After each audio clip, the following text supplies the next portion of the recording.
Do you feel like you're barely keeping your head above water? That no matter how hard you try, meaningful progress remains out of reach?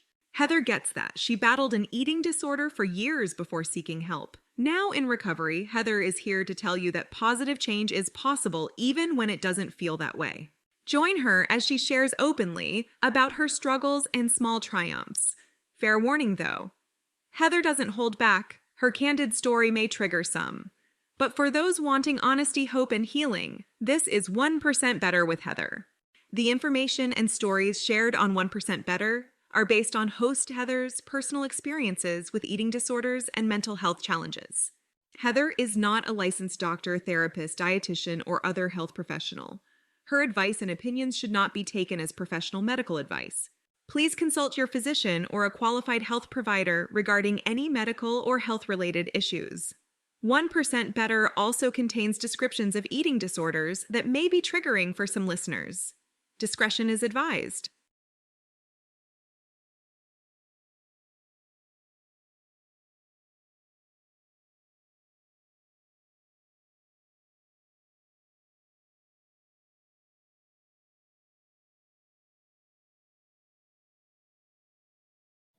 Hey there, Mellow Gaffers, and welcome to 1% Better with Heather.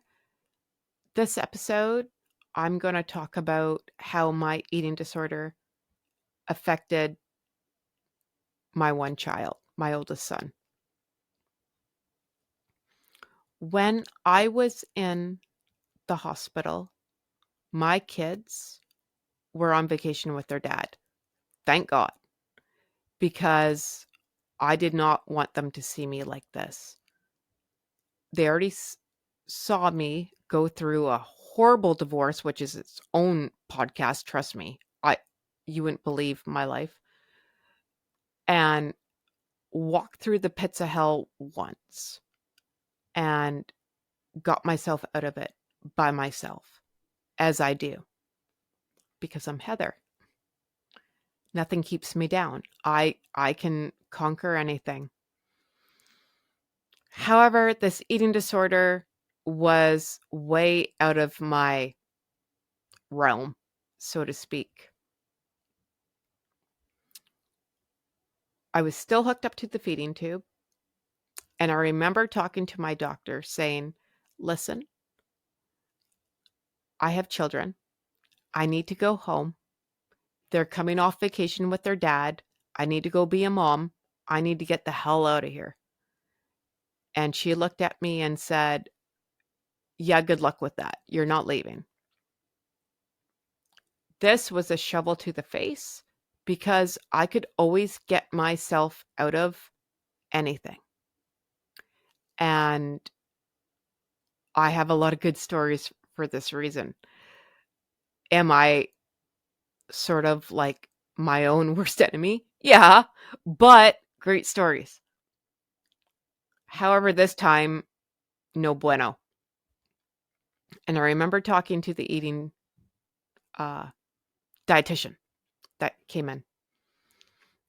And I remember saying to her, listen, I'm better now. I've got to gain some weight. My kids are coming home. I need to leave. Nope. So, friends off. She wasn't taking mercy on me either. And I just kept thinking, how long am I going to be here? I can't be here forever, right? So we can just keep saying that I have the flu. I don't know. My husband wasn't going for that, by the way. And he's like, no, we have to tell them the truth. And I kept saying, not on your life. I remember what it's like to go to the hospital and to watch someone die. When I was 5, my grandfather was diagnosed with cancer, and it was bad. I have certain memories, but the things that stick with me stick. And there's this one candy, and it looks like fruit with sugar on it, but it's like gummies. I remember my husband and I going to Potter's in Langley, British Columbia, Canada, to their Christmas store, and they had these candies. I haven't seen them since 1984. And I said, I'm going to send a picture to my sister. I'm going to show you what she says. And he says, well, what's she going to say? And I was like, she's going to call them death candies. And he's like, no, she's not. I'm like, no, she is. She is. So I send a picture. 2 seconds back. Why would you send me a picture of death candies? Told you. Those candies have never left me. And that's what I remember. And I don't want to give that to my children. Whether it's right or wrong, I don't know. But I couldn't do this. Knowingly bring them into a situation where I might not come out of it. Because I was still on the heart attack list. No heart attack yet. But who knows? And then I thought, I went through a horrible divorce with their dad. He's going to have so much ammo against me. He's going to take me back to court after I just won everything in court because he's crazy. And I'm like, fuck. I am so fucked. It's not even funny. And I just kept saying to my husband, no, they cannot come here. They cannot come here. One day he said, Heather, your oldest son misses you. He knows something's wrong. He's scared. He needs to see you.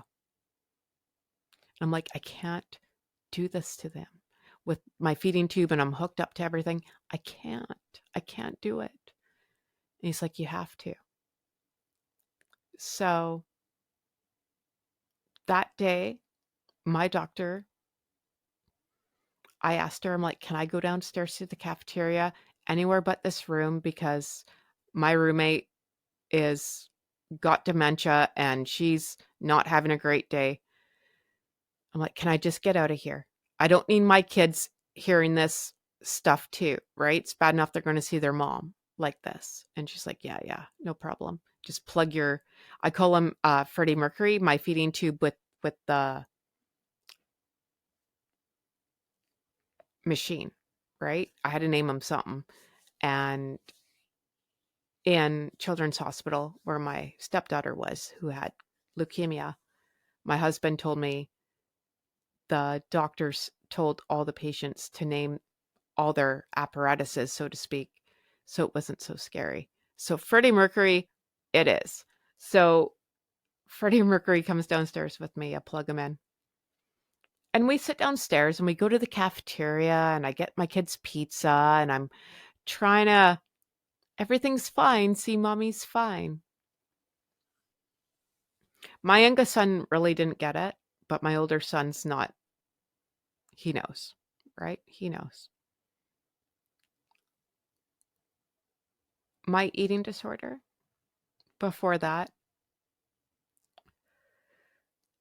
gave me a lot of anger. And because my son and I are exact same person, yay, and we butt heads, it doesn't always go well when you're talking to yourself. And we fight and we argue, which is fine. It happens. But he would always go to my husband to talk about how he felt on what he was seeing. I know I don't know the whole story yet because I can only handle certain increments, so to speak. If I knew everything, it would probably crumble me right here. I'm not going to lie. I know my eating disorder is a domino effect. It affected my son. It affected my husband. My son did live with me up until March 2023, and then he moved out. He couldn't handle it anymore. He couldn't watch it. And even though I was in recovery, I was only in recovery. I didn't start recovery till like end of December 2022. So it was like 2 months. And I was angry. I was inconsolable. I couldn't focus. I didn't know what way was up. And he said, I'm going to go move in with dad full time. He has every right to, and I do not hold anything against him. I'm surprised he made it that long, actually. To this day, we talk. I see him. We go for family dinners. But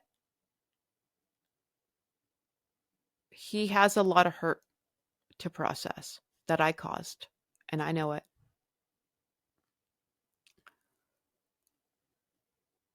I don't know how to fix this at this point, other than showing him I am better. I am in recovery. I've gained weight. I'm not as angry as I once was. I'm not as confused as I once was. But this is something I'll have to live with for the rest of my life. Also, unfortunately for me, his dad's a chotch. So if he says mom's a hag, his dad's going to agree with him. So there's no Team Heather on that one. And that's okay. I hope I am making more out of this in my head. I hope I didn't really mess him up. But if I did, I have it coming. So, okay. My younger son is special needs. He really didn't get it. So I'm lucky, and he still lives with me. So we have a different relationship. But it is hard. It's hard. I see photos from when I was in the hospital. I took photos that day with my kids, and everything's great. And yay, thanks for coming to see mommy.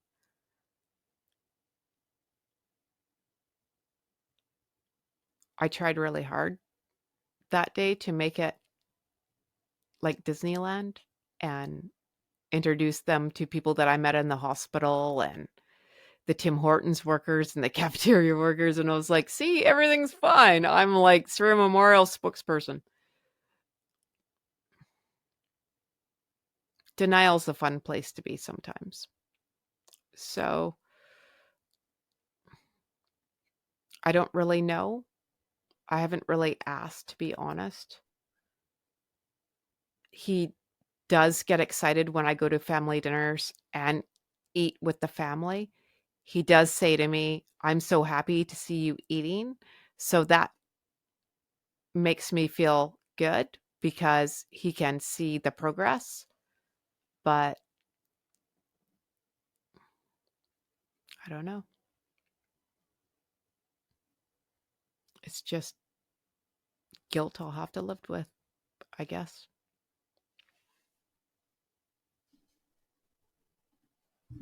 That's all for this episode of 1% Better. To continue the conversation, head over to our website at www.1percentbetter.ca, where you can access more stories and resources. We'd also love it if you subscribed and left us a review on your favorite podcast platform. And remember, friends, progress takes patience, perspective, and sometimes a little help from people who get it. So be kind to yourself and others as we work to get 1% better every day. We'll see you back here next week.